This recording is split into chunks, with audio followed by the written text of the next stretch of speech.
all the humanity and all the passengers feeling around it. The Hindenburg Disaster was one of the most significant and tragic events in aviation history. The disaster took place on May 6, 1937, when the German airship Hindenburg caught fire and crashed while trying to land in New Jersey, United States. The accident resulted in the death of 36 people and marked the end of the airship era. In this video, we will detail the events leading up to and following the disaster. The Hindenburg was a hydrogen-filled airship that was built in Germany in 1936. A hydrogen-filled airship is an aircraft that uses hydrogen gas as a lifting agent to achieve buoyancy in the atmosphere. The airship's structure is typically made up of a lightweight frame covered with a gas-tight envelope, which is filled with hydrogen. These airships were primarily used in air travel during the early 20th century, as they were capable of long-range, transatlantic flights.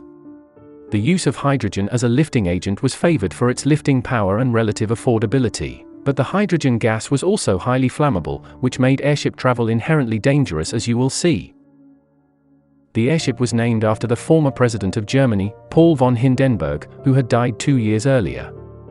It was the largest in the world at the time, measuring 804 feet in length and had a capacity of up to 72 passengers, along with a crew of 61 people. The airship was designed to be a luxury liner, with spacious cabins and amenities that included a dining room, lounge, and a promenade deck. The Hindenburg's large size and capacity made it one of the most impressive airships of its time, and it was intended to be a symbol of Germany's engineering prowess and a showcase of the future of air travel. However, the Hindenburg disaster tragically ended the era of large passenger-carrying airships. The Hindenburg left Frankfurt, Germany, on May 3, 1937, on its first transatlantic voyage of the year. It was carrying 97 people, including passengers and crew. The journey was uneventful until the airship was near North America. The Hindenburg was scheduled to land in New Jersey earlier than it did, but was delayed due to encountering headwinds while crossing the Atlantic, which had slowed its progress. Also, there were concerns about the weather conditions at the airfield in Lakehurst, New Jersey, where the Hindenburg was scheduled to land. On May 6, the Hindenburg was scheduled to arrive at Lakehurst, but the high winds and stormy weather forced the airship to delay its landing. The Hindenburg spent several hours circling the airfield, waiting for the weather to clear. The Hindenburg arrived at the Naval Air Station Lakehurst in New Jersey on May 6, 1937, at around 7:25 p.m. The landing was supposed to be routine, but as it approached the mooring mast, the airship caught fire. The cause of the fire is still not totally clear, but it is believed to have been caused by a spark that ignited the hydrogen gas inside the airship.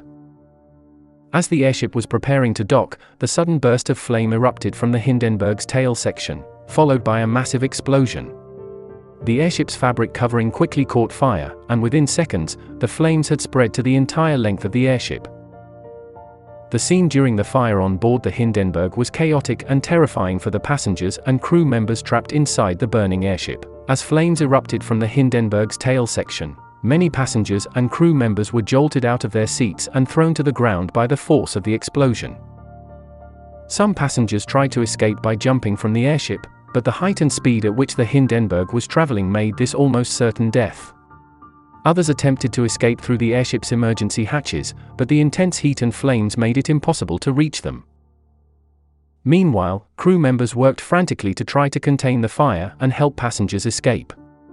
The crew opened emergency escape hatches and threw out rope ladders, but the fire was spreading so quickly that many passengers were unable to escape.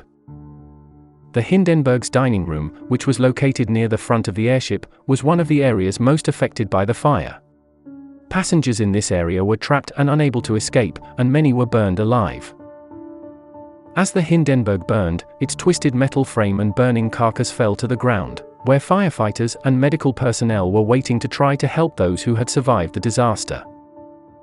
On the ground, witnesses to the disaster could only watch in horror as the Hindenburg burned. The airship was visible from miles around, and its towering flames could be seen for miles. The heat generated by the fire was so intense that it could be felt from a considerable distance away. Reporters and photographers who had been at the airfield to cover the Hindenburg's arrival were caught up in the chaos, with some running for their lives as burning debris rained down around them. The disaster was captured on film and radio, with many eyewitnesses recording their observations in real time. Herbert Morrison, a radio announcer who was covering the event, famously shouted, "Oh, the humanity." Holding it just enough to keep it from... The first in the flash, get it started. It's fighting, and it's crashing terrible. Oh my, get out of the way, please. It's bursting into flames, and it's falling on the mooring mast, and all the folks between it. This is terrible. This is one of the worst catastrophes in the world. Oh, it's like 400 or 500 feet into the sky, and it's a terrific crash, ladies and gentlemen. The smoke and the flames now, and the flame is crashing to the ground, not quite to the mooring mast. Oh, the humanity and all the passengers screaming around it. His emotional and vivid description of the disaster captured the attention of millions of listeners around the world, and became one of the most iconic moments in the history of broadcast journalism. The scene was one of utter devastation, with the Hindenburg's twisted metal frame and burnt-out carcass left smoldering on the ground. The death toll from the disaster was staggering, with 36 people losing their lives in the fire. The disaster was a devastating blow to the airship industry and marked the end of the era of airship travel. The investigation into the disaster revealed that the hydrogen gas used to lift the airship was highly flammable and dangerous. In the aftermath of the disaster, there was a lot of speculation about the cause of the fire. Some theories suggested that the Hindenburg was deliberately sabotaged, while others claimed that the fire was caused by lightning or a spark from the engines. However, the most likely cause was determined to be a spark from the static electricity generated by the airship's metal frame. The Hindenburg disaster was a tragic event that had a profound impact on the world. It marked the end of the era of airship travel and highlighted the dangers of using hydrogen gas as a lifting agent. The disaster led to significant improvements in aviation safety, and it remains an important event in the history of aviation. All the humanity and all the passengers screaming around it.